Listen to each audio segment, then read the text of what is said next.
Tariffs on steel and aluminum imports have officially doubled as President Trump ramps up his trade war on the global economy. Now, the president signed an executive order increasing the levies to 50%. That's up from 25%. Trump claims the move will help the U.S. steel industry, but experts say the price could be passed to consumers. And this comes as Elon Musk had harsh words for some of the president's economic policies. You're looking at this post from X, in which he calls Trump's budget bill a disgusting abomination. CBS News correspondent Natalie Brand joins us from the White House with more on both of these headlines. Natalie, good morning to you. Musk was slightly critical of Trump's budget bill when he spoke to CBS News last week, but this message doesn't seem to hold anything back. Tell us more.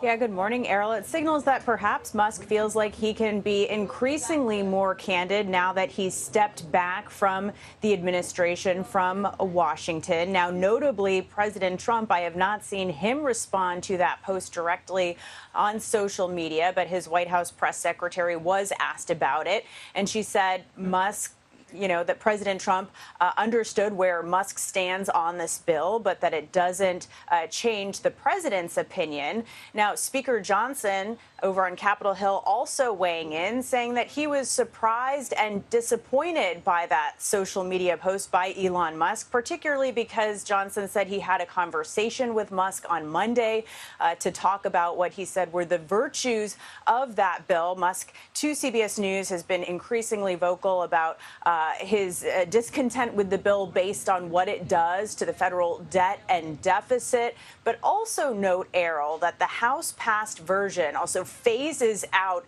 tax credits for electric vehicles. So that could be another reason why he's unhappy. Interesting note. Now, how will today's higher tariffs on steel and aluminum impact, the companies? I know you've spoken with many of them and consumers as well.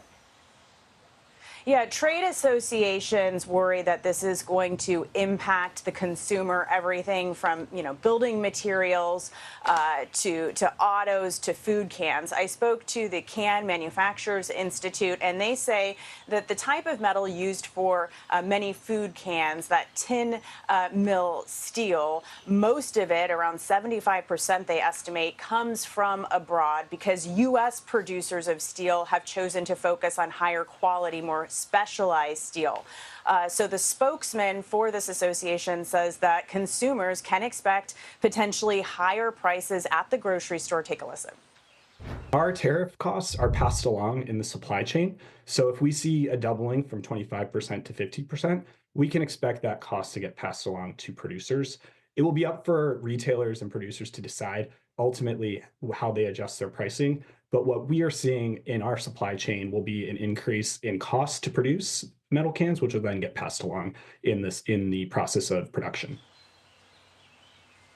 Now, I also checked in with the National Association of Home Builders, and they sent along this statement worried about this tariff bump impacting housing affordability, saying that it could have a negative impact on affordability by further disrupting building material supply chains and fueling business uncertainty. These trade associations voicing their concerns to the administration. The White House and the president, for their part, say that this is about securing the U.S. steel industry, also protecting jobs of aluminum and steel workers, and it's about national security. But obviously, there's concern about the potential huge impact to supply chains, Errol. Yeah, higher prices seemingly on the way. Natalie Brand, thank you.